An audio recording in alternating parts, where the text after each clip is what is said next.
Hi friends, आज हम बात करते हैं शोल्डर आर्थराइटिस के बारे में। शोल्डर आर्थराइटिस कंधे के दर्द का एक बहुत इम्पॉर्टेंट कारण है। आमतौर पे एक सर्टेन एज के बाद हमारे सारे जोड़ों में कुछ हद तक आर्थराइटिस आ जाती है। आर्थराइटिस होती है जॉइंट का घिसना, यानी कि उसके अंदर कुशन की कमी होनी।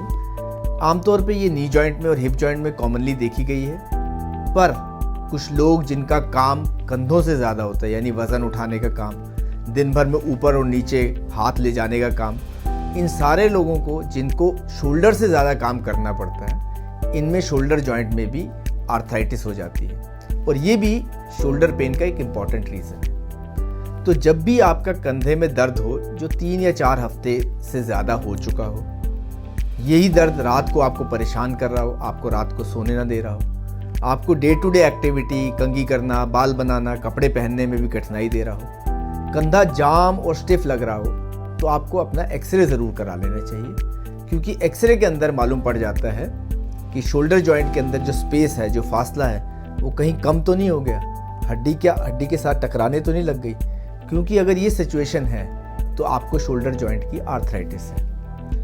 मैं आमतौर पे ये देखता हूँ कि लोग शोल्डर पेन को फ्रोज़न शोल्डर समझ लेते हैं कि कंधा जाम हो गया और उसकी खाली एक्सरसाइजेज करते रहते हैं, ये सोचते हुए कि वो शोल्डर पेन अपने आप ठीक हो जाएगा। पर यकीन मानिए, अगर एक्सरे के अंदर वो आर्थराइटिक शोल्डर है तो बहुत ज़्यादा एक्सरसाइज करने से भी वो कंधा घिसता है, आर्थराइटिस बढ़ती है और दर्द आराम ना आने के बजाय वो बढ़ जाता है। तो इसलिए अगर आपका पेन ठीक नहीं हो रहा है दवाई से, एक्सरसाइज से, फिजियोथेरेपी से, तो एक्सरे ज़रूर कराएं और उसके अंदर आर्थराइटिस का डायग्नोसिस है तो एक्सरे से मालूम पड़ जाएगा। एमआरआई भी कई बार करानी पड़ती है, ये देखने के लिए कि आर्थराइटिस के अलावा क्या जॉइंट के आसपास के मसल्स, जिनको हम टेंडन्स बोलते हैं, उसके अंदर कोई डीजनरेशन या टियर तो नहीं है। तो एमआरआई और एक्सरे से आपके कंधे के पेन का डायग्नोसिस हो जाएगा।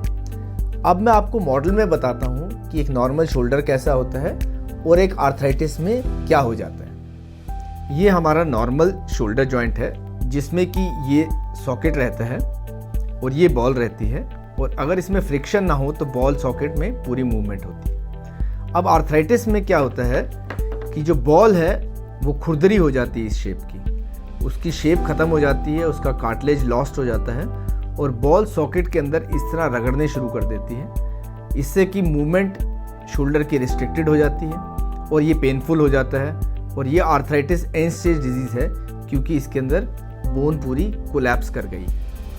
शोल्डर रिप्लेसमेंट के अंदर बॉल को चेंज किया जाता है और ये नई मेटेलिक बॉल होती है, इसको डाला जाता है, जिससे कि सरफेस दोबारा स्मूथ हो जाता है।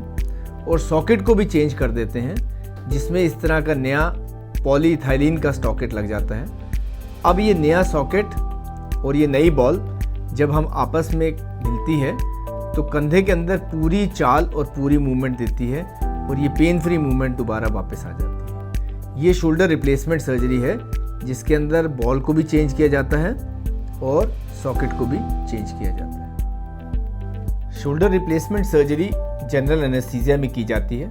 हॉस्पिटल में करीब 2 से 3 दिन रुकना होता है। ये सर्जरी करीब 1 घंटे की होती है और कंधे में सामने से करीब इतना बड़ा इंसिजन लगा के ये जॉइंट रिप्लेसमेंट किया जाता है। हाथ को अगले दिन से ही डे टू डे एक्टिविटी के लिए यूज़ करना अलाउ कर दिया जाता है। आप उसी हाथ से खाना खा सकते हैं, अखबार पढ़ सकते हैं, मोबाइल पे अपना काम कर सकते हैं, पर भारी चीज़ नहीं उठानी होती। एक आम पाउच में 2 से 3 हफ्ते हाथ को सपोर्ट करके रखना होता है और धीरे धीरे कंधे की एक्सरसाइजेस करनी होती है, ताकि उसमें चाल दोबारा आ सके। महीने के अंदर अंदर शोल्डर करीब सामने 90 डिग्री तक उठना शुरू हो जाएगा।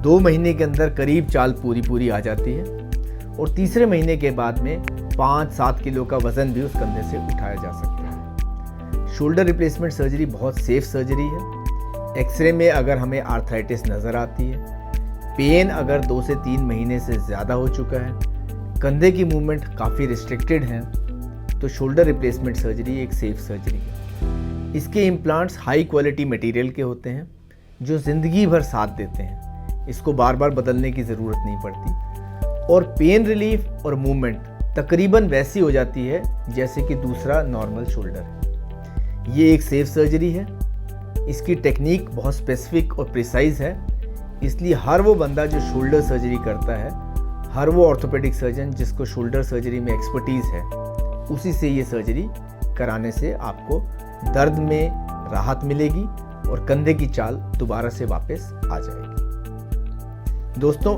अगर आपको ये वीडियो पसंद आए तो ज़रूर अपने फ्रेंड्स के साथ, अपने रिश्तेदारों के साथ इसको शेयर करें और हमारे चैनल को सब्सक्राइब करें। Thank you.